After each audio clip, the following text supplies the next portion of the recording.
Thanks for quitting, Emily sneered as she glared at me. I just stared back in silence. It's all about cutting labor costs. We don't need someone who's always exploiting overtime. Tom looked pleased as well. A week later, the company kept calling me. Hello, I answered, and the president's voice came through. Who exactly are you? I couldn't help but laugh at his question. I am Elizabeth Johnson. I turned 59 this year. I've been working at this company for 37 years since graduating from college. Our company is staffed with administrative scriveners, social insurance labor consultants, and tax accountants handling clerical work for our clients. This is especially popular with company presidents who run their businesses alone. These presidents are busy with sales and lack the time for clerical work, so our company takes care of it for them.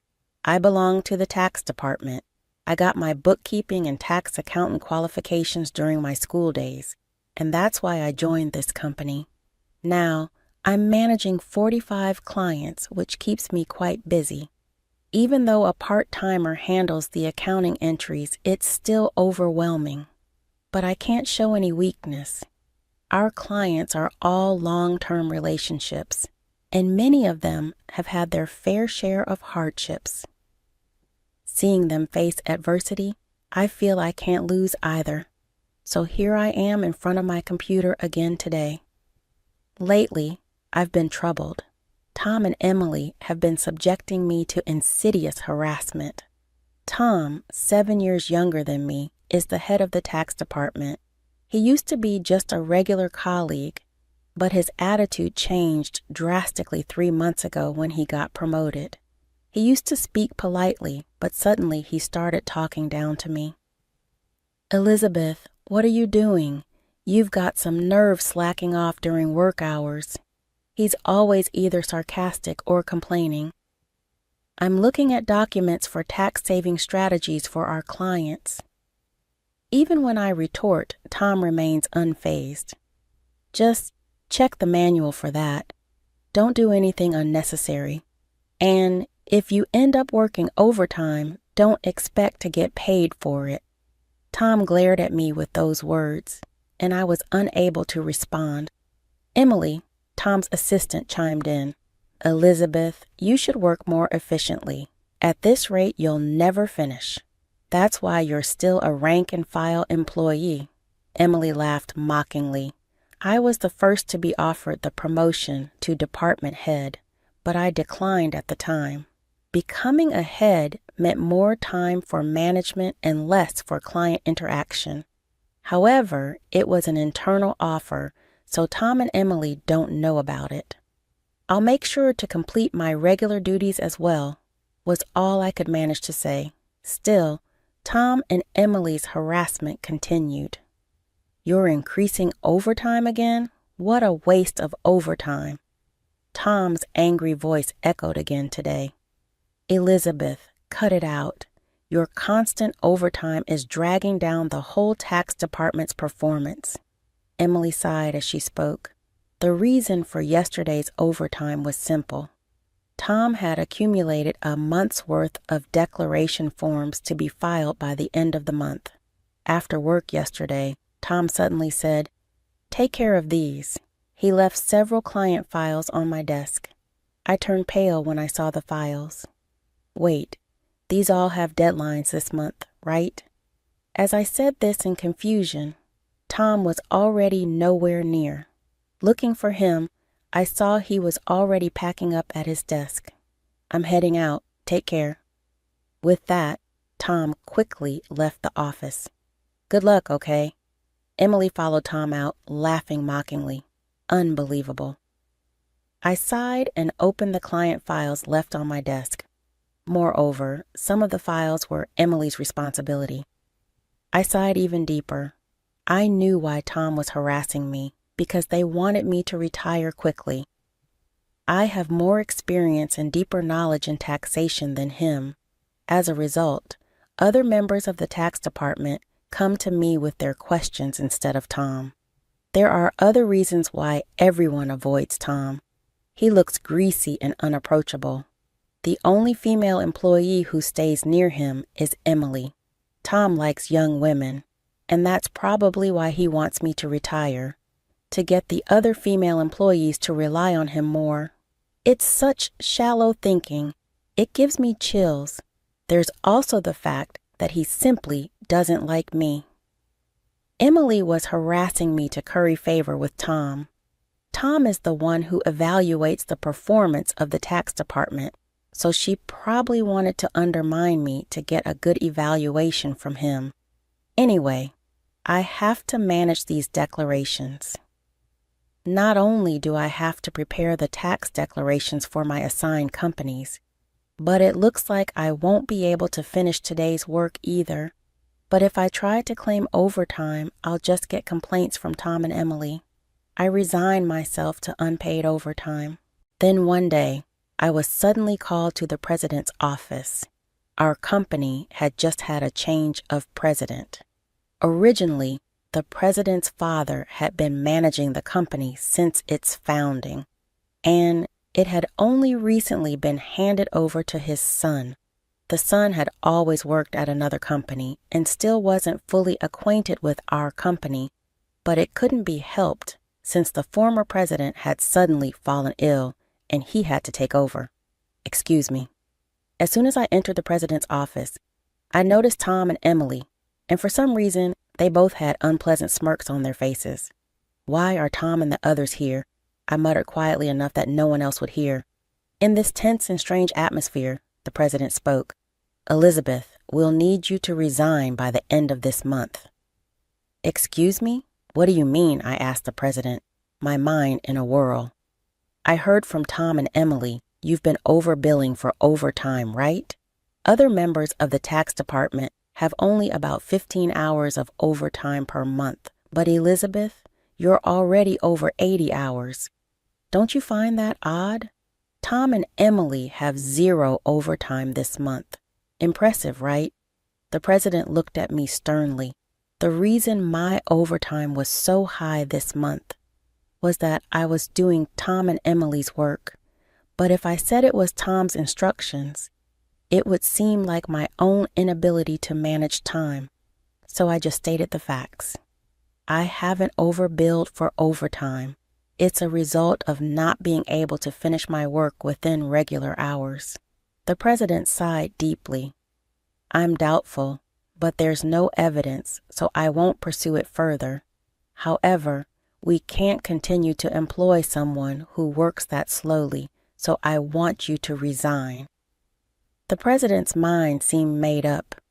Me being told to leave the company I had dedicated my entire 37-year career to, I was tired too. No matter how much more I did beyond my own work, it was never appreciated. Instead, I ended up having to take on Tom and Emily's work as well. Yes, I understand. I'll resign at the end of this month. I realized I had already said that to the president. I glanced at Tom and Emily. They were smiling vulgarly, looking very pleased. After leaving the president's office with the 3 of them, Emily looked at me and said, "Thanks for quitting." Emily sneered and looked at me. I just silently stared back at Emily. Tom also looked down on me in the same way. We're cutting labor costs. We don't need a hag who exploits overtime pay in our company. Tom seemed pleased too. While watching the 2 of them talk so cheerily, I thought about the handover process and then started creating the handover documents for all my clients. Of course, I didn't miss saying goodbye to the people I was handing over to. I tried to get an appointment with the president to say goodbye in person. For the presidents I couldn't meet, I sent letters and informed them of my successor. A week after I resigned, I was relaxing at home. I had been busy with the handover until my resignation, and I had been extremely busy even before that. A little relaxation shouldn't be a problem. As I was thinking about this, my mobile phone rang. When I checked the call, it was from the company. What could they want now? I made sure to take care of the social insurance procedures. I didn't answer the phone. but then the company called several more times. In fact, I had also received several calls from Tom and Emily's personal mobile phones. Maybe they thought I'd answer if it was from the company. Reluctantly, I decided to answer. Hello? Elizabeth, it's a mess right now. As soon as I answered, the president spoke. Who exactly are you? I laughed mockingly at the president's words. Who am I? Just an unemployed lady. I've resigned from the company and I'm nothing else, right? Then the president spoke urgently. Since Elizabeth left, we've had 49 calls to stop transactions with the company. Please come back to the company immediately. The president said his piece and hung up. He must be really panicked. I guess I have no choice. I got up reluctantly and headed to the company. As soon as I arrived, Tom and Emily were waiting. Both of their faces were pale, and they both had dark circles under their eyes. What's wrong with both of you? I asked, surprised at their drastic change in appearance. Then Tom glared at me and said, Since then, we've been getting calls one after another to stop transactions. Not just from your clients, but from prospective companies we were planning to introduce. What did you do? Emily also looked at me with suspicion. I never thought Elizabeth would do something so underhanded. I'm truly disillusioned. They both looked so haggard. It was probably due to dealing with the cancellations, and probably the body, of course. I hadn't done anything to the clients, but I had a guess why they were canceling their transactions. Well, the cancellations might be unavoidable this time. As I muttered this, Tom yelled, So you did do something, didn't you? Get to the president's office now. I was then taken to the president's office by Tom. President, I brought her, Tom declared with force as he opened the door. Emily followed in a hurry. Oh, I've been waiting, the president said as he looked me in the eyes. Tom accused me as if I was the culprit. It appears that Elizabeth was involved in the cessation of transactions with our clients. We should not only make her resign, but also sue her for damages, Emily argued vehemently, though her language was careful in front of the president. The president ignored them and asked me, Why did so many companies stop transactions after Elizabeth left? I took a deep breath and answered clearly, Don't you understand? Our clients don't need us to manage their taxes. There are tax accountant firms that do it cheaper. Yet, they continued with us because I was here. Tom snapped at me. What's with that attitude towards the president? And you think you're worth that much? Emily also taunted. There's no way it has to be Elizabeth. The president looked serious. Tom and Emily work based on the manual, optimizing operations. But I do more than that. I offer tax-saving strategies tailored to our clients' situations. Uniform responses don't always serve the client's best interests. In fact, many clients preferred my approach and stayed because of it. Tom got angry at my explanation. How can we afford to give such detailed attention to each case? It takes too much time. That's right, it's inefficient, Emily strongly agreed. Then the president sighed deeply and said, Actually, I just got a call from Dad, the former president. Some of the clients who stopped transactions had gone directly to Dad to negotiate about Elizabeth. I was surprised to hear this. I hadn't expected the clients to go that far for me. Dad said that the tax department was viable because of Elizabeth. She not only managed her clients, but also supported her colleagues and clients. She has knowledge that Tom can't match. Dad also said that if Elizabeth hadn't declined, she would have been in a higher position than a department head by now. The president spoke with a pained expression. No way. Emily looked shocked. She probably couldn't believe I might have been her boss. The president continued. I'm really sorry to have made you resign once, but can we revoke your resignation? Elizabeth, You're needed at our company. My father also strongly said so. I was honestly happy about the president's changed opinion, but I couldn't accept it then. Tom interrupted our conversation.